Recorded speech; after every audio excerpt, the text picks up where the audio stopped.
sopan, bicaranya halus, rajin ibadah, baik, hati-hati.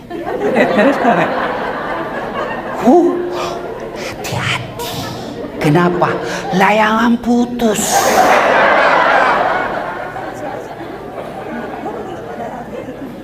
Berhenti. Begitu ibu mulai ada oh iya, itu kepala dinas itu begitu. Kau tahu sinetron tadi malam, jelek betul sifatnya. Tak ribut seperti itu. Langsung orang jadi korban. Bu, kalau majelis taklim yang sukses, dia akan berkata, sudah deh, tidak usah cerita kejelekannya orang. Na'udzubillah min zalik. Kita berlindung kepada Allah dari keburukan seperti itu. Belum tentu suami kita lebih baik dari suami dia. Hanya Allah saja masih tutup aib dan keburukan aib suami kita. Itu baru majelis taklim yang baik. Ini tidak, biar bukan urusannya mau dicampuri.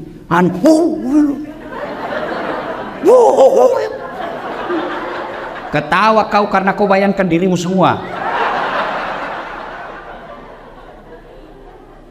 Bu, yang suka ikut campur urusannya orang, itu nanti takdirnya hidupnya seperti tauge. Tahu tauge? Coba lihat tauge, suka ikut campur tuh. Gado-gado ada. Tahu isi ada. Pecel ada. Soto ada. Karena dia suka ikut campur, Allah takdirkan bengkok. Maka kalau ada di kantor ini, di majelis taklim kumpul gosip, teriaki, pagi-pagi toge nih Satu, yang bisa memutuskan tali persaudaraan kita, ghibah. Dan itulah yang Nabi katakan, sittatu asya'in tuhbitul amal. Ada 6 sifat yang menghancurkan amalmu. Satu diantaranya, al-istighalu bi'uyubil khalqi, toge. Berhenti cerita kejelekan orang. Yang kedua, penyebab putusnya persaudaraan apa? Sangka buruk. Lewat. Wah, kayak ndak kenal aja. Mentang-mentang sudah jadi istri wagub. Dulu waktu mau dipilih, senyum kiri kanan. Bukan sombong. Beliau lagi buru-buru mau ke toilet. Itu namanya sangka baik. Masa dia jawab WhatsApp saya? Dulu setiap saat jawab, sekarang tidak pernah lagi dijawab. Tertimbun WhatsAppnya ibu, sangka baik. Ibu-ibu, jangankan mengolah kantor begini, rumah tangga aja pasti kacau kalau suami istri sangka buruk.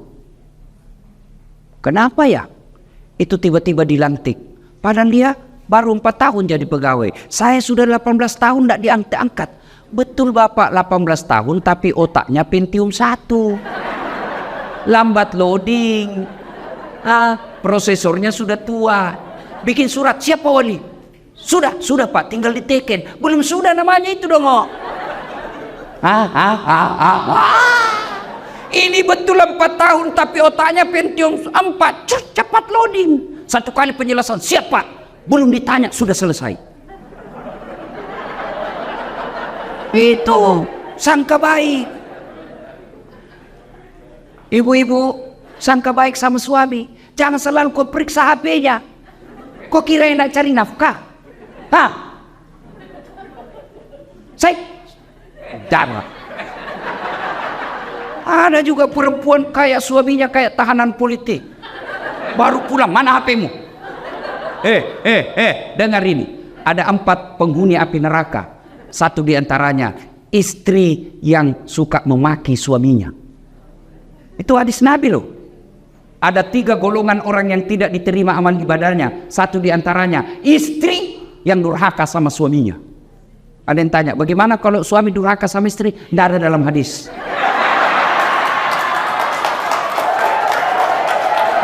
Coba lihat kelakuannya nih ibu-ibu. Ustadznya aja ada komplain. Bu, kira kapan jadi suami bu? Coba lihat suami kita di kantor dimaki-maki sama wali kotanya. Siapa? Di warung kopi dikejar tagihan. Sampai lagi di rumah dimaki-maki lagi sama istrinya. Goblok, kenapa kau tidak lawan? Apa mau dilawan? Nah, dia wali kota. Jangan ketawa, saya serius ini. Dia pikir enak jadi suami. Bu. Oi. Bu. Itu suami, Bu. Ibu ditanggung dunia sampai akhirat. Ibu pikir suami tidak malu kalau ibu pulang lebaran tidak punya baju baru, tidak pakai cincin? Malu kami sebagai suami.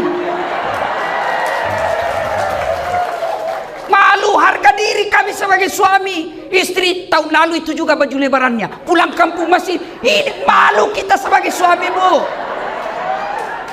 Ibu pernah tidak malu kalau suamimu tidak pakai baju baru? Tidak pernah. Jangan ketawa, saya serius ini. Dia pikir gampang jadi suami. Coba lihat itu, kasihan.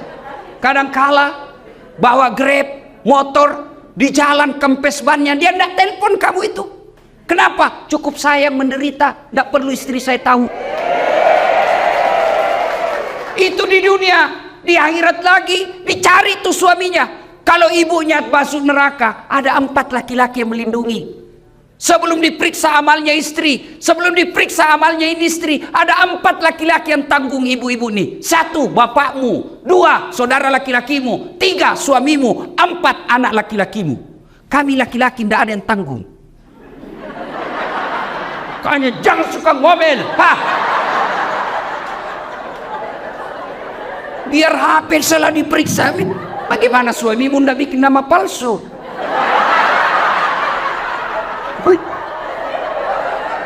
Saya begitu, Bu.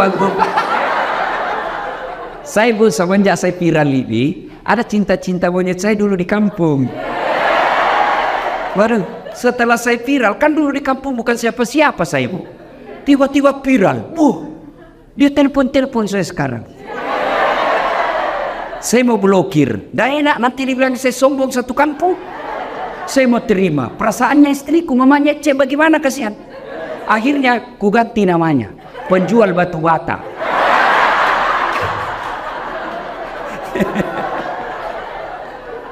Suatu ketika saya lagi nonton sepak bola. Tiba-tiba bunyi telepon. Istriku berteriak, mamanya cek, "Ustaz, penjual batu bata." Mati saya. Terpaksa saya tidak boleh panik. Kalau panik ketahuan. Santai aja. Jangan sayang, tidak usah kuangkat. Tagihan itu. Perempuan kapan takut kalau bicara tagihan? Aman saya, Pak. Suatu ketika saya pulang ceramah, hauslah saya. Mau minum teh. Sayangku, minum teh. Saya lagi ajar anak ngaji. Si Ecek lagi ajar ngaji. Oke, saya bikinlah. Mana gula? Dia bilang ada di situ, di toples ada semua namanya ditulis. Saya ambillah tulis toples gula. Saya ambil. Begitu saya minum, kenapa asin? Saya pergi lihat, isinya garam. Saya pergi komplain sama istriku, ini kau tulis gula baru isinya garam. Dia bilang, HP-mu juga lain kau tulis lain isinya.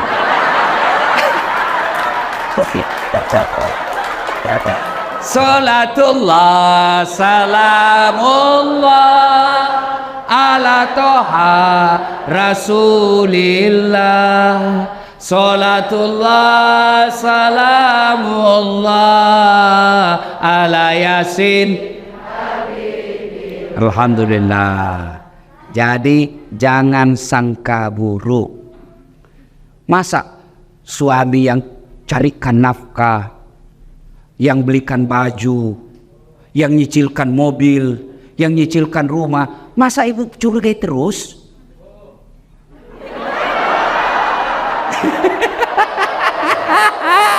I love you full. Tenang, Pak, saya bela kau hari ini karena kau takut sama suami istrimu ini. Ini.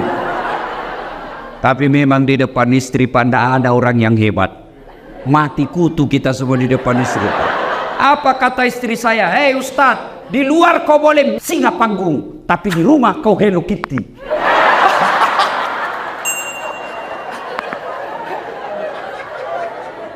Bu, telepon suami. Kok tidak dijawab? Oh, suamiku lagi sholat duha. tenang perasaan. Telepon lagi jam 12, kok belum dijawab? Oh, berarti lagi sholat berjamaah. Tenang perasaan. Telepon jam 2, belum dijawab. Oh, berarti suamiku lagi meeting sama wali kota. Telepon lagi, tidak dijawab. Oh, mungkin HP-nya dilupa di mobil. Tiba-tiba masuk WhatsApp. Saya lihat suamimu bonceng cewek, cantik betul. Oh, berarti suamiku lagi nge-Grab. Tenang perasaan. Iya tuh, Bu. Bu. Hei. Hei. Apa enaknya sangka buruk sama suami? Sebutkan. Apa? Capek. Apa enaknya sangka buruk? Stres. Kalau kau sangka buruk, apa yang kau dapat? Sengsara kan? Coba kalau sangka baik. Kenapa? Dosanya dia, ibu tidak tanggung. Dia selingkuh, tidak ada urusan. Saya tidak tahan Ustaz. Bukan dengan mempermalukannya di medsos. Tak kusangka kau begitu. Andai ku tahu begini, aku tidak menerima lamaranmu. Apalagi tidak, Nasoduk punya anak 2. Maka lebih baik apa? Kau tanggung dosamu. Kau berbuat di luar Pak, kamu yang tanggung. Beda kami laki-laki. Kalau istri keluar tidak izin, kami laki-laki tanggung dosanya. Kalau istri tidak pakai jilbab, kami suami yang menanggung dosanya. Kalau istri tidak sholat, kami suami yang tanggung dosanya. Itulah makna ayat ku anfusakum wa ahlikum nar. Makanya ibu tenang deh, jangan sangka buruk. Orang yang selalu sangka buruk memutuskan tali persaudaraan. Panjang mau dicerita, tapi waktu yang terbatas. 2. Sedekah. Bu, pernah lihat orang diantar ke kubur? Pernah? 3 yang mengantarnya kata Nabi. 1, keluarga. Bu, ibu meninggal, jangan pikir suami mau masuk dalam kubur. Meskipun waktu ibu remaja dia gombal, gunung kan kudaki, lautan ku seberangi, masjid kau lewati. Begitu ibu meninggal, jangan pikir suami mau masuk menemani ibu di kubur. Enggak. Ada kawan saya naik haji 2012, 2016. Begitu meninggal istrinya baru-baru bengkak matanya Pak.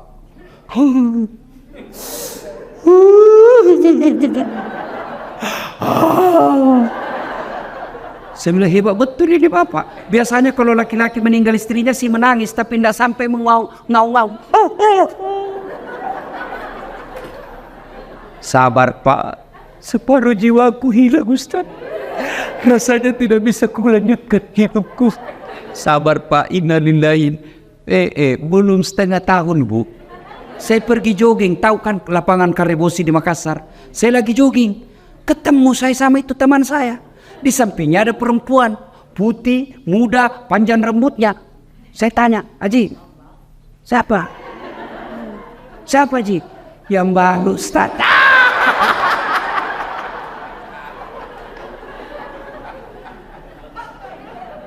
Yang kedua, mengantar ibu ketika meninggal. Apa ibu? Harta. Harta pun kembali. Seluruh mobil keluar, motor keluar. Begitu masuk ibu, jangan pikir ada harta masuk dalam kecuali kain kafan.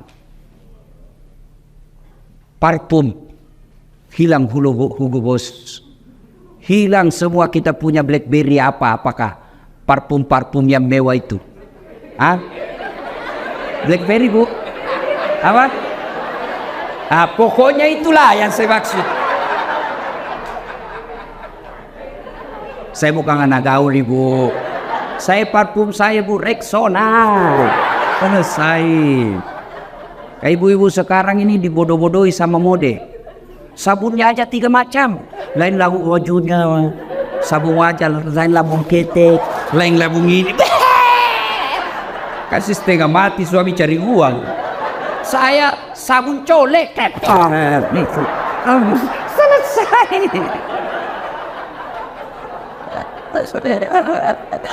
Ya, yang ketiga mengantar kita amal. Masuklah kita ke kubur. Begitu masuk kubur, Bu, jangan pikir akan kembali lagi. Pegawai wali kota tidak disenang sama wali kota, tidak disenang sama gubernur. Masih ada pilihan? Ada. tunggu sampai selesai jabatannya. Nggak disenang sama wali kota, tunggu sampai dimutasi, selesai urusan. Nggak mutasi Ustaz, masih ada pilihan apa? Pensiun dini, selesai. Lewat apa? Nggak ada urusan kamu, bukan kau lagi bosku. Selesai. Ibu, ada warga Betawi ke Jawa merantau, sampai di Jawa kada nyaman, nggak enak di sana. Ada pilihan? Ada, pulang lagi ke Betawi. Da orang Jawa merantau ke Papua, Papua tidak nyaman, balik lagi ke Jawa, mangan orang mangan, yang penting ngumpul. Senguara. Wes. Saiki monggo. Selesai.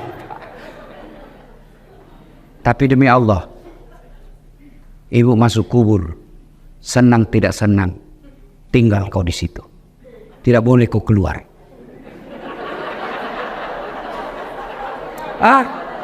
Ternyata sudah masuk kubur. Nggak nyaman, keluar dulu deh. Ibu pun kalau keluar lari satu komplek. Nggak ada yang mau dekat sama ibu. Ketika sudah masuk dalam kubur, 3 aja yang bisa menolongmu, kata Nabi. 1 diantaranya, sedekatun jariyah, sedekah. Mohon maaf, matur nuhun.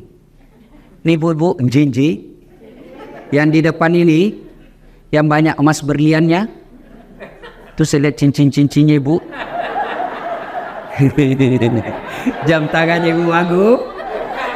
Kalau meninggal siapa yang pakai perhiasan ibu? Anak, bukan, istri kedua.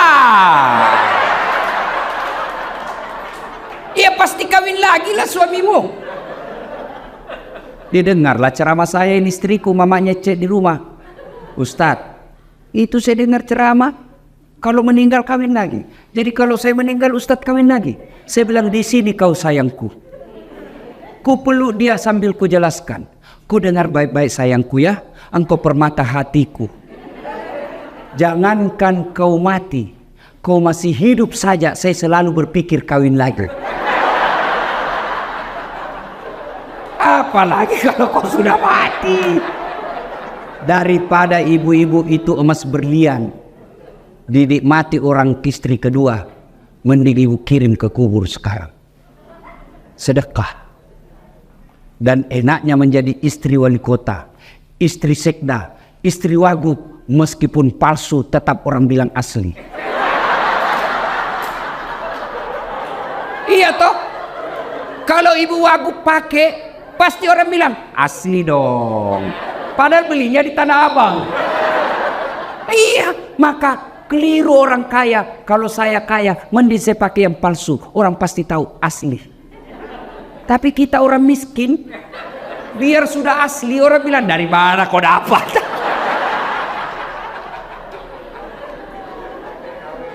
Ibu, ibu, suami mulai lain-lain, mulai ibu curiga. Kenapa ya ini suami saya selama ini tidak pernah pakai parfum? Setiap mau keluar sekarang cari parfum. Kalau tidak ada parfum dia cari pengaruh ruangan. Itu 50% ibu wajib curigai. Kenapa ya? Setiap terima SMS selalu masuk toilet. 70% itu ada masalah. Daripada ibu curhat di medsos, cerita ke tetangga, cerita ke majelis taklim, cerita ke ibu PKK, mereka demi Allah tidak mampu menyelesaikan masalah. Lebih curhat kepada Allah. Doa namanya dalam sholat hajat. Ibu menangis di hadapan Allah. Tapi saya tidak tahu baca doanya Ustaz. Doa bukan membaca. Doa bukan menghafal. Doa itu curhat. Bahasa Arab bukan. Bahasa Belanda boleh. Bahasa Betawi silakan. Bahasa Inggris kalau kau tahu. Bahkan boleh pakai bahasa isyarat.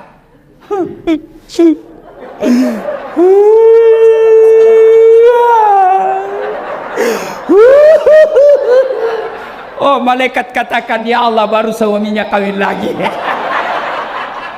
Silakan.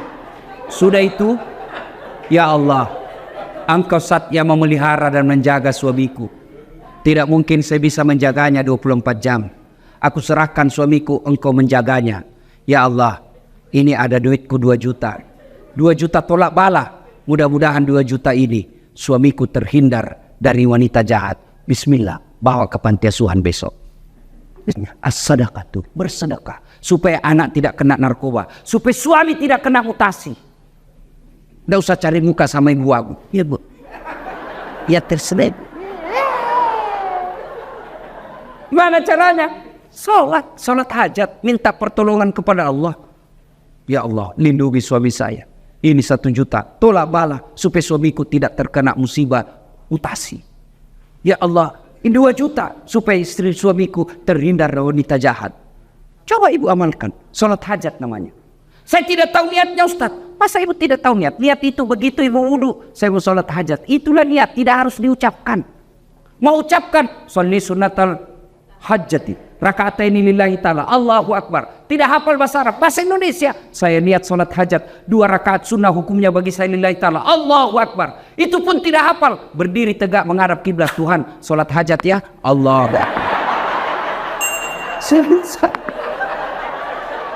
Salatullah, salamullah, ala toha rasulillah.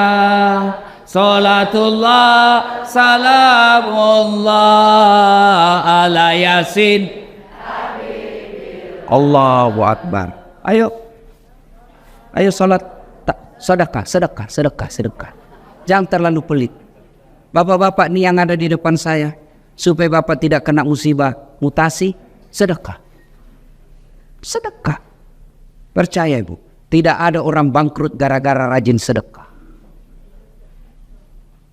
Tidak ada orang yang senang orang pelit. Ibu saya tanya, senang wali kota yang pelit atau dermawan? Senang ibu wagub yang pelit atau dermawan? Senang tetangga yang pelit atau dermawan? Senang yang mantu dermawan atau pelit? Tidak ada orang suka orang pelit. Bahkan orang pelit sekalipun tidak senang sama orang pelit. Jangan kau ke rumahnya, pelit dia, padahal dia juga pelit. Begitu jeleknya itu sifat pelit. Tolong carikan saya di Jakarta Selatan ini yang bangkrut dan sengsara gara-gara rajin sedekah. Tak ada. Ada 10 golongan sahabat Nabi yang dijamin pasti masuk surga. Nabi keluar dari bibir beliau, 10 sahabatku yang pasti dijamin masuk surga. Dari 10 itu, 7 diantaranya adalah mereka pengusaha yang dermawan. Sedekahlah. Ustadz, kita mau sedekah tapi kan kita miskin. Sedekah tidak harus banyak. Sedekahnya seorang ibu cleaning service, 5 bungkus nasi bungkus, jauh lebih mulia daripada 100 bungkus kepala dinas. Kenapa? Kalau 5 bungkus dari cleaning service murni duitnya 100% dia sedekahkan. Tapi kepala dinas duitnya pendor. Ayo sedekah. Ibu bapak yang saya muliakan, pada akhirnya tujuan puasa membentuk ukhuwah dan melahirkan insan-insan yang dermawan. Mudah-mudahan kita hadir di tempat ini. Kalau ada yang selalu terlanjur memutuskan silaturahmi gara-gara pilpres, baikkanlah. Karena Pak Prabowo dan Pak Jokowi sekarang sudah satu paket. Berhentilah bermusuhan cebong kampret. Tidak ada gunanya untuk kalian. Yang kedua, kalau ada rezeki Allah berikan, sedekahkanlah supaya Allah tambah 700 kali lipat. Demikian, mudah-mudahan ada manfaat. Lebih dan kurangnya mohon dimaafkan. Ibu Wagub tadi berpantun, saya pun mau berpantun. Burung cendrawasih di atas batu. Terima kasih dan thank you.